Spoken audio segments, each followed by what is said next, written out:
नमस्कार। बीएड द्वितीय वर्ष जैसे हमारा संस्कृत का शिक्षण शास्त्र, जिसके अंतर्गत की आज हम लोग जो बात करने वाले हैं पाठ्यक्रम निर्माण के सिद्धांत। पाठ्यक्रम जो कि बहुत ही आवश्यक है एक शिक्षक के लिए तथा विद्यार्थियों को सही मार्गदर्शन करने के लिए। ठीक है, तो इसके अंतर्गत किन सिद्धांतों को अपनाया जाता है। सिद्धांत मतलब नियम या प्रिंसिपल्स, जिसे हम प्रिंसिपल्स कहते हैं। अब इनको अपनाना बहुत ही आवश्यक है। अगर सिद्धांतों को नहीं अपनाया जाएगा तो जो पाठ्यक्रम है वो सही से निर्मित नहीं हो पाएगा। तो कुछ ऐसे सिद्धांत हैं जिसकी चर्चा हम लोग वीडियो के माध्यम से आज करने वाले हैं। तो सबसे पहला सिद्धांत है उद्देश्य निर्धारण का सिद्धांत। उद्देश्य निर्धारण का सिद्धांत। क्या होता है उद्देश्य? तो जिनके आधार पर पाठ्यक्रम है वो उद्देश्यों के आधार पर ही निर्धारित किया जाता है। कैसे?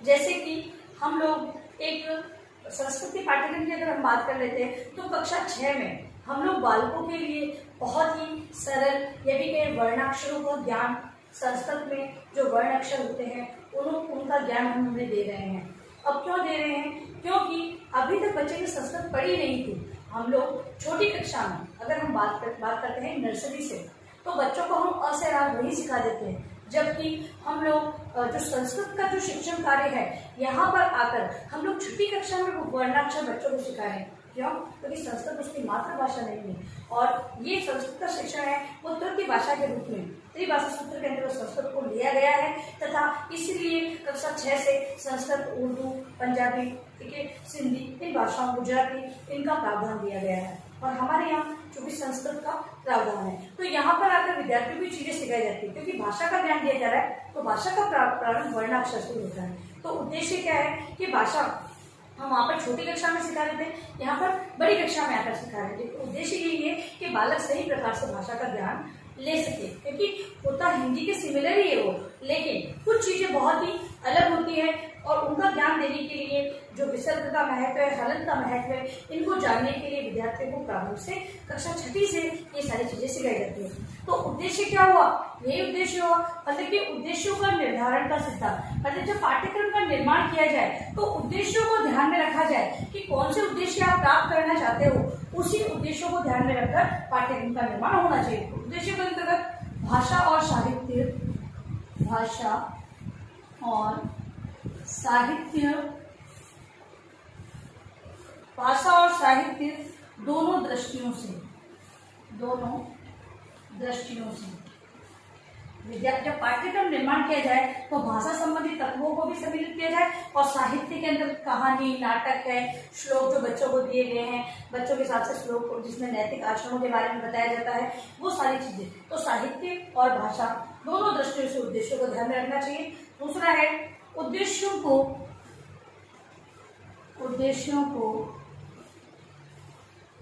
ध्यान में रखकर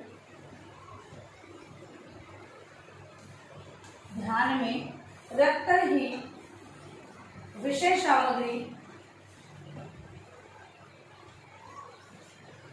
सामग्री का चयन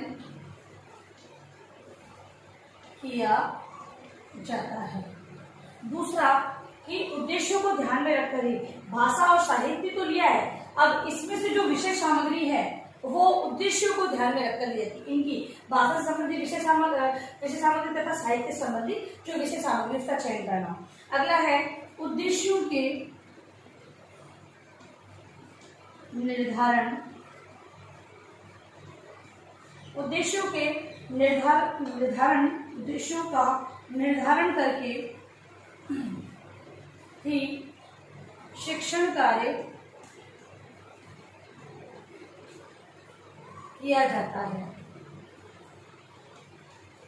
पाठ्यक्रम में उद्देश्यों को ध्यान में रखना बहुत ही जरूरी है, क्योंकि जब हम पाठ को पढ़ाते हैं तब भी इन उद्देश्यों को साथ में लेते हुए चलते हैं। अगर मैंने कोई पाठ पढ़ाया उसमें जो कठिन शब्द है उनसे मैं बच्चों को अवगत कराना चाहती हूँ, तो मैं अपने जो पाठ योजना के जो विशेष उद्देश्य जो लिखूंगी उसमें भी लिखूंगी कि विद्यार्थी हैं वो निम्न शब्द कठिन शब्दों से अवगत होंगे और वो कठिन शब्दों को भी अलग अलग पर्टिकुलर लिख देते हैं लोग।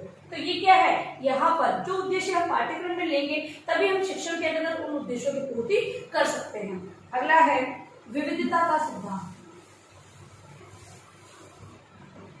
अगला विविधता का सिद्धांत। जो विविधता का सिद्धांत है, अगर हम उसकी बात कर रहे हैं तो भाषा और साहित्य से जुड़ी जो विषय सामग्री हम ले रहे हैं उसमें विविधता होनी चाहिए। इसके अलावा जो शिक्षण कार्य है, मतलब पढ़ाने का जो तरीका है, उनमें अलग अलग तरीकों विधियों से पढ़ाने का होना चाहिए। इसके अलावा जो सहायक सामग्री का प्रयोग भी करना चाह रहे हैं तो पाठ्यक्रम में, अगर पाठ्यक्रम के निर्माण में इन बातों को ध्यान में रखेंगे, विभिन्न प्रकार की विविधताओं को, तभी एक शिक्षक उसका प्रयोग कर सकेगा। तो विविधता के अंतर्गत शिक्षा, संस्कृति, शिक्षा, संस्कृति, समाज, धर्म, पर्यावरण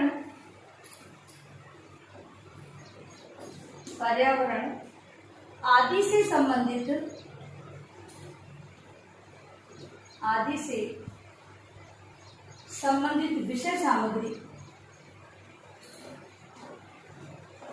विषय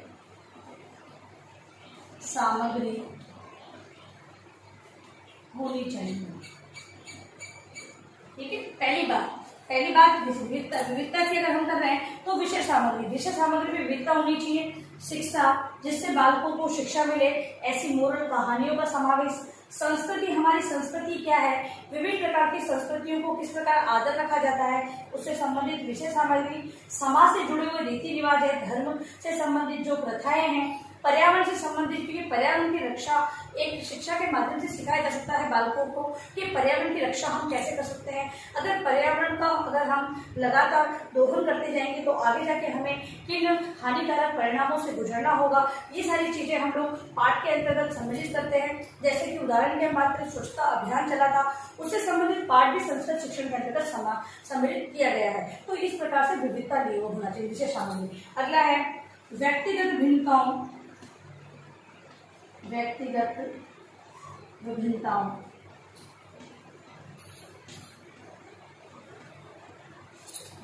विभिन्नताओं, आवश्यकताओं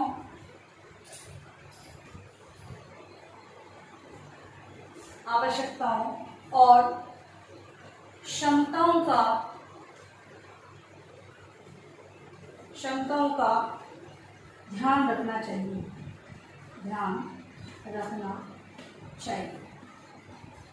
अब व्यक्तिगत विभिन्नताओं के अंतर्गत आवश्यकताओं और क्षमताओं का ध्यान रखना है। चूंकि कक्षा के अंतर्गत सभी बालकों की जो IQ लेवल समान प्रकार का नहीं होता है, इसीलिए पाठ्यक्रम के अंतर्गत कुछ सरल पाठों का समावेश, कुछ कठिन पाठों का समावेश और कुछ सामान्य पाठों का समावेश किया जाता है। वही अगर हम धर्म जाति की बात कर रहे हैं तो कुछ धर्म से संबंधित बहुत विशिष्ट प्रकार की तथ्यों का समावेश, कुछ सामान्य। ठीक है, तो इस प्रकार से हम ये कह सकते हैं कि विभिन्न प्रकार की आवश्यकताओं वाले बालक, अक्षमताओं वाले बालकों को ध्यान में रखते हुए पाठ्यक्रम का निर्माण किया जाना चाहिए। उसी पर आधारित प्रश्न पत्र का निर्माण भी किया जाता है, जिससे कि सभी बालक अपने अनुसार उसको प्रस्तुतिकरण दे सकते हैं। तो इस प्रकार इस भिन्नता को भी ध्यान में रखना होता है। अब है रुचि का सिद्धांत। अगला है रुचि का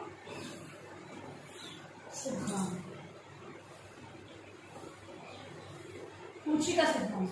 अब रुचि के अंतर्गत जो विषय, बालकों की रुचि को भी ध्यान में रखना जरूरी है, क्योंकि जो हमारी शिक्षा की प्रणाली है, आज हम बाल केंद्रित शिक्षा प्रणाली का उपयोग कर रहे हैं। बालकों के आयु योग्यता स्तर के अकॉर्डिंग ही सभी कार्य हो रहे हैं, तो पाठ्यक्रम में भी इस सिद्धांत, इन नियमों को पालन करना आवश्यक है। तो इसके अंतर्गत रुचिकर विषय सामग्री,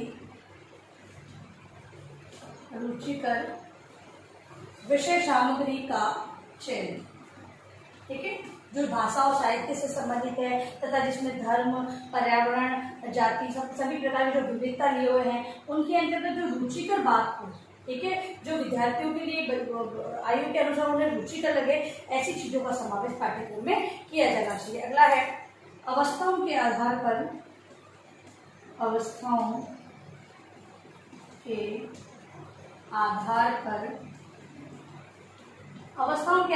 पर रुचियों में रुचियों की भिन्न भिन्न रुचियां भिन्न भिन्न होती है।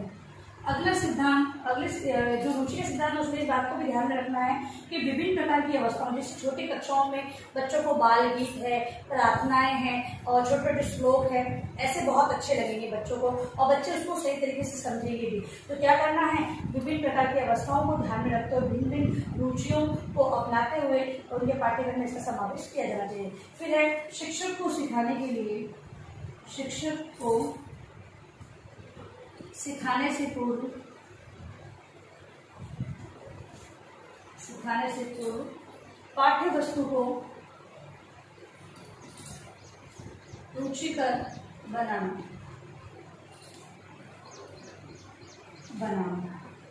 ठीक है। और अगला जो रुचि के बारे में ध्यान रखने वाली बात है कि शिक्षक, क्योंकि ये मातृभाषा नहीं है, बालक इसे समझते समझेंगे, इसलिए एक अध्यापक को क्या करना है, कक्षा का माहौल है वो रुचिकर बनाना है, प्रभावपूर्ण बनाना होता है। विभिन्न प्रकार की सहायक सामग्री का प्रयोग वो कर सकता है और उसके आधार पर वो विषय वस्तु को रुचिकर बनाते हुए प्रस्तुतिकरण देगा।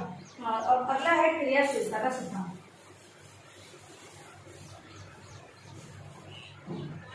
अगला है क्रियाशीलता का सिद्धांत। क्रियाशीलता का सिद्धांत, क्रियाशीलता के अंतर्गत जो विद्यार्थी होते हैं स्वाभाविक ही क्रियाशीलता विद्यार्थियों में होती है।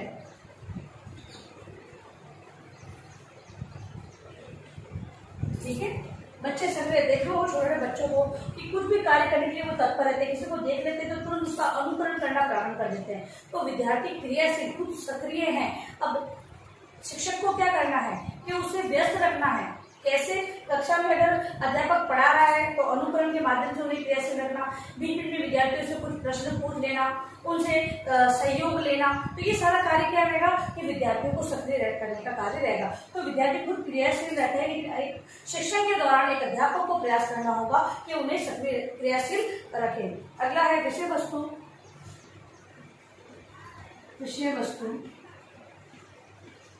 सैद्धांतिक। विषय वस्तु सैद्धांतिक न हो बल्कि व्यवहारिक भी हो।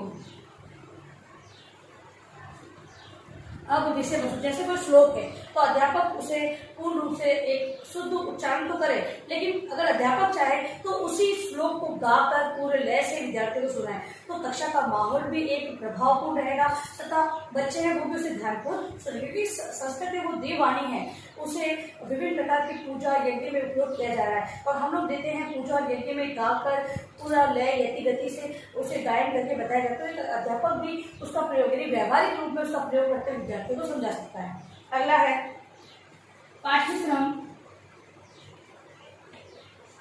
पद्य पाठ, नाटकाभिनय, विचार विमर्श, मौखिक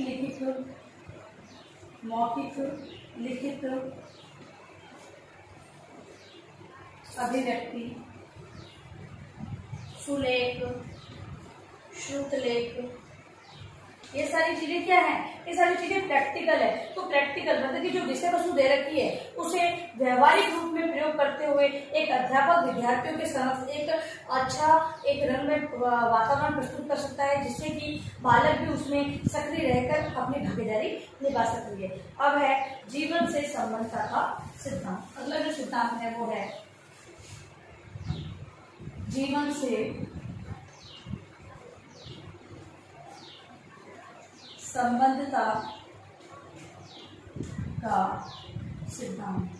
अब जो विषय वस्तु है, यदि बालकों को बालक जो व्यवहार में ले रहे हैं, सुबह उठना, उठने से लेकर जो भी दैनिक कार्य वो करते हैं उससे संबंधित अगर पाठों का समावेश अगर इसमें किया जाएगा, जैसे कि नैतिक गुण, नैतिक आचरण से संबंधित जो सुबह जल्दी उठना, समय पर अपने कार्य करना, ये सारे जो बिंदु हैं बच्चों को जो वार्तालाप कर रहे हैं उसमें ऐसे बिंदुओं को समावेश किया जाएगा तो बालक उसे हंस खुश होकर उसे अपनाएंगे, मतलब कि उनको रुचिकर वो लगेगा तथा जीवन से वो संबंधित है तो वो क्या करेंगे, उसको उपयोग में लेने के लिए यानी उसको व्यवहार में लेने के लिए वो तत्पर रहेंगे। तो इसके अंदर तत्परता होनी चाहिए और प्रभाव रहना चाहिए कि जीवन में वो प्रभावी रूप से उपयोग में लिया जा रहा है, इस प्रकार की विषय वस्तु होनी चाहिए तथा अभ्यास और जीवन से संबंधित जो भी विषय वस्तु उन्हें पढ़ाई जा रही है, उन्हें समझाई जा रही है, वो प्रतिदिन उसे अभ्यास में ले।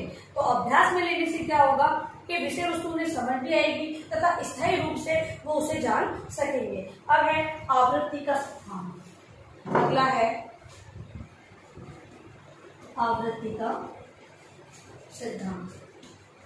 आवृत्ति के सिद्धांत की अगर हम लोग बात करें तो संस्कृत है वो बालकों के लिए ये कहीं व्यवहार में इस भाषा का प्रयोग नहीं करते हैं बालक, या फिर उसकी मातृभाषा भी नहीं है, इसलिए बालक को पाठ्यक्रम के अंतर्गत बार बार ऐसी चीजों का समान, मतलब ऐसे शब्द नवीन शब्दों का ज्यादा प्रयोग न करते हुए कुछ ऐसे शब्दों का चयन किया जाए तथा उन्हीं का प्रयोग बार बार भी किया जाना चाहिए, जिससे कि बालकों के लिए जो शब्द भंडार है उसमें धीरे धीरे वृद्धि होगी। तथा हम ये भी कह सकते हैं कि जो छठी कक्षा का पाठ्यक्रम है वो 7वीं कक्षा के लिए आगे के लिए उनके लिए दोहरान कार्य का कार्य करे, अभ्यास कार्य उन्हें उसके आधार पर दिया जाए, जिससे कि बालकों की प्रैक्टिस हो जाए। अब आप छठी कक्षा का कोर्स पूरा करवा के 7वीं का लगातार अगर आगे की और आप बढ़ाएंगे, मतलब कि वहाँ पर जो छठी कक्षा से संबंधित जो विषय वस्तु उसका समावेश उसमें नहीं किया जाएगा तो बालकों को समझने कठिनाई होगी, क्योंकि छठी में उन्होंने अलग पढ़ा और 7वीं में अलग पढ़ा। ये नहीं कह रहे कि उन्हीं पाठों का समावेश कर दिया, नहीं, उसी प्रकार के जो स्टैंडर्ड हो उस प्रकार के पाठों का समावेश उसमें किया जाना चाहिए। भाषा है वो सरल, जिस प्रकार छठी में थी उसी प्रकार 7वीं में कुछ सरल भाषा का प्रयोग किया जाए, धीरे धीरे करके उनको कठिन लिया जाए। तो आवृत्ति जितनी बार होगी उतना ही बालक का जो ज्ञान है वो बार बार उनका रिपीट होगा तथा स्थायी रूप लेगा। अगला है अभ्यास का सिद्धांत। अभ्यास का सिद्धांत पाठ्यक्रम है वो अभ्यास के नियम पर चले। अभ्यास मतलब कि वहाँ पर प्रैक्टिकल जो कार्य है विद्यार्थियों को जो व्यवहारिक रूप से जो ज्ञान प्रदान किया जा रहा है उसी रूप में वो बालक अभ्यास करे उन चीजों का। अगर व्यवहार में भी अभ्यास करे तथा लिखित या मौखिक रूप में जो कार्य उन्हें दिया जाता है उसका भी वो अभ्यास कर सके, ऐसा पाठ्यक्रम में समावेश होना चाहिए। क्यों? क्योंकि अगर अध्यापक अपनी तरफ से कुछ करवाना चाहेगा तो ना तो विद्यार्थी करेंगे और ना ही पेरेंट्स है वो अलाउ करेंगे, क्योंकि अध्यापक पेरेंट्स है वो किताब को देखते हैं कि किताब में कौन सा कार्य करवाया जा रहा है, हमारे बालकों को पाठ्यक्रम से अलग कुछ उसको नहीं करवाया जा रहा। कुछ अगर अध्यापक सिखाना भी चाहता है तो पेरेंट्स से वो अलाउ नहीं करते हैं, इसलिए पाठ्यक्रम में ही अगर इन चीजों का समावेश कर दिया जाएगा, अभ्यास से संबंधित जो वर्क बुक होती है, अभ्यास कार्य हेतु विभिन्न प्रकार के प्रश्न होते हैं, ये सारी चीजें दे दी जाएगी तो ना तो वो पेरेंट्स है वो अगेंस्ट रहेंगे और ना ही अध्यापक है वो अतिरिक्त कार्यभार में समझेगा। तो सभी अपनी अपनी भागीदारी निभाएंगे। तो इस प्रकार से इन सिद्धांतों को ध्यान में रखते हुए ही पाठ्यक्रम का निर्माण करना बहुत ही जरूरी है। अगर इन सिद्धांतों को अगर अवॉइड किया जाता है तब जो हमारा पाठ्यक्रम है वो सही प्रकार से प्रभावी रूप से अपनी भूमिका नहीं निभा पाएगा। तो इन सिद्धांत को ध्यान रखना बहुत ही आवश्यक है। अब देखिए गृह कार्य प्रश्न आगे होगा। गृह कार्य है आपका पाठ्यक्रम निर्माण के सिद्धांतों का वर्णन करें। यह आपका निबंधात्मक प्रश्न का एक उत्तर बनेगा, जिसको अपने उत्तर पुस्तिका में आप अनिवार्य रूप से लिखेंगे तथा इस महामारी के दौर में आप लोग कम से कम ये आवश्यक कार्य होने पर बाहर निकले। यदि बाहर जाते भी हैं तो 3 बातों का आपको विशेष ध्यान रखना है। मास्क लगाना है, सोशल डिस्टेंस बनाना है और हाथों को बार बार सैनिटाइज करना है। सुरक्षित रहे, सभी का ध्यान रखें। धन्यवाद।